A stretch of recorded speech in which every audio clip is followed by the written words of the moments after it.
All right, so Yardbarker.com actually has an interesting trade here.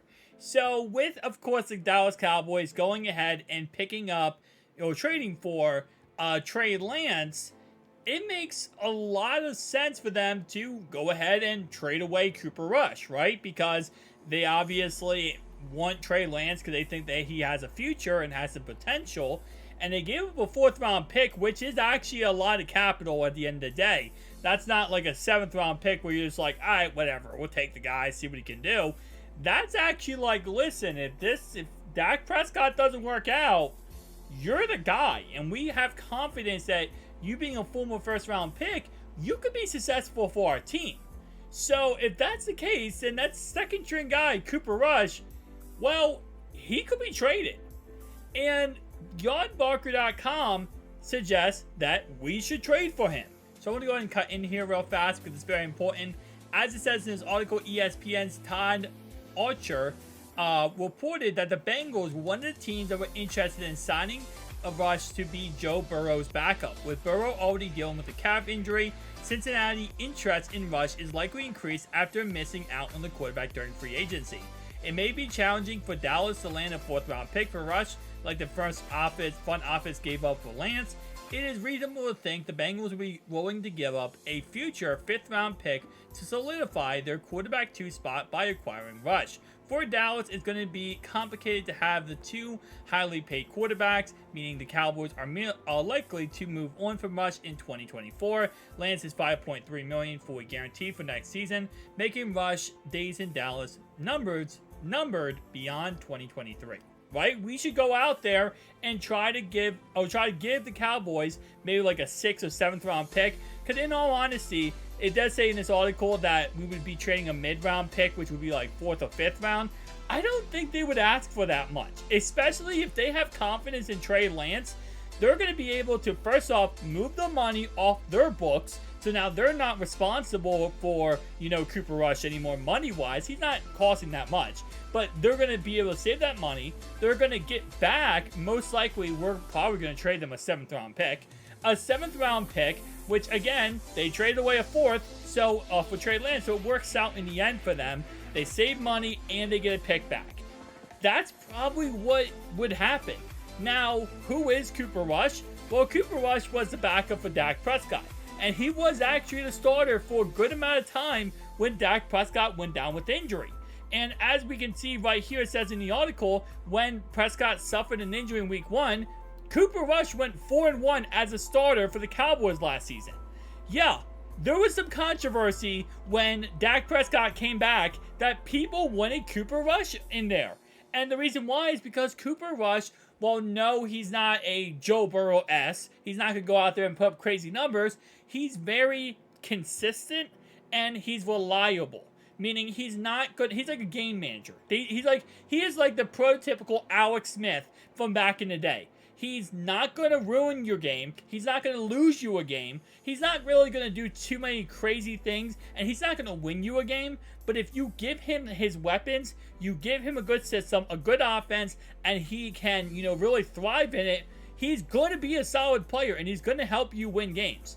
And that's exactly what we have here in Cincinnati. We have great receivers, a great offensive line, a great running back, and Brian Callahan. That is the most perfect way possible that, again, if Joe did miss games, knock on wood, hopefully he never does, to have a backup like Cooper Rush would actually be a really good idea.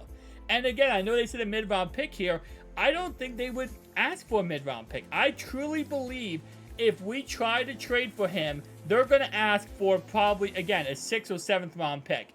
Isaiah Simmons, a really solid linebacker, just got traded to from the Cardinals to the Giants for a 7th round pick. There's no way they're going to ask for more for Cooper Rush here. Now again, Cooper Rush in his career, he has played 19 games, he has started 6 of them, and he is currently 5-1 in his career.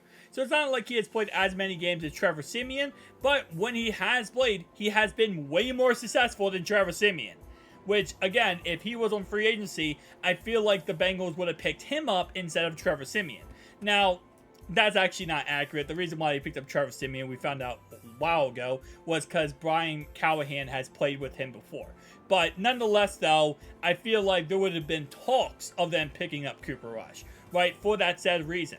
But I'm going to be interested to see what, they end up doing, because this is one of those situations where the Bengals, they do believe in Jake Browning, and Jake Browning has looked pretty decent in training camp so far, but at the same time, he doesn't have any NFL game experience.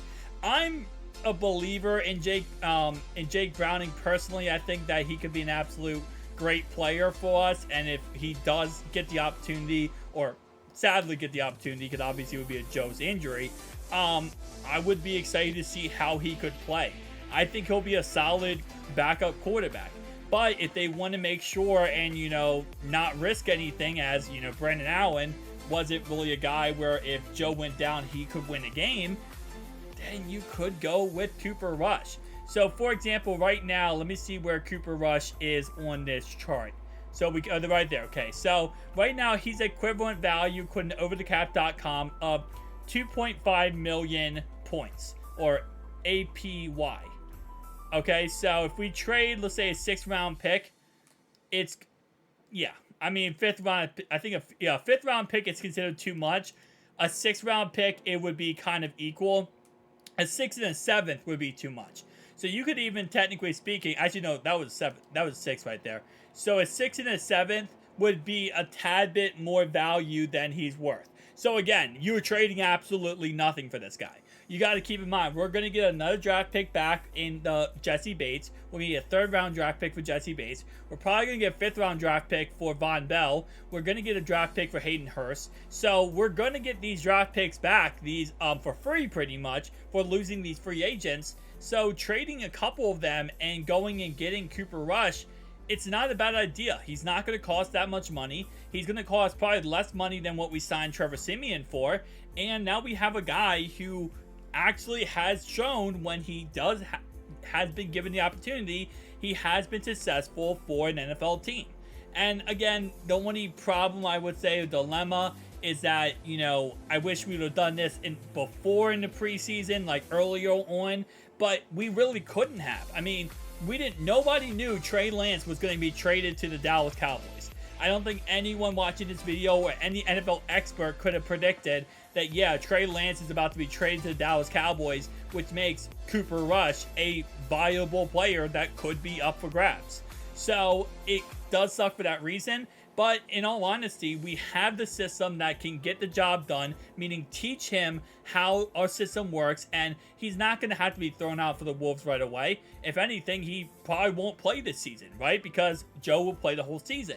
So he'll just be a viable backup that he can sit behind Joe, learn from Joe, and actually get better. Because again, keep in mind, there was one point when Cowboys fans wanted this guy out there as a starting quarterback. So he can learn from Joe, get better, get more in the system of, our offense and our receivers, get the chemistry down. And we could see sometime by next season that, he is really just an absolute great player for us as a backup, right? And he could be a starter if we need him to be, if something does happen. And again, like I said, I think this works out perfect. You're going to trade nothing for him and get Trevor Siemian. Now, again, like I said, I still am fully in faith of keeping Jake Browning and giving him the shot in the backup quarterback position. But it depends on what the Bengals want to do. Do you want to go into the season with a guy who never played in the NFL or a guy who has been successful in the NFL? So it really comes down to one of those two things. But guys, tell me down below your thoughts and opinions, and I'll see you guys in the next one. Peace.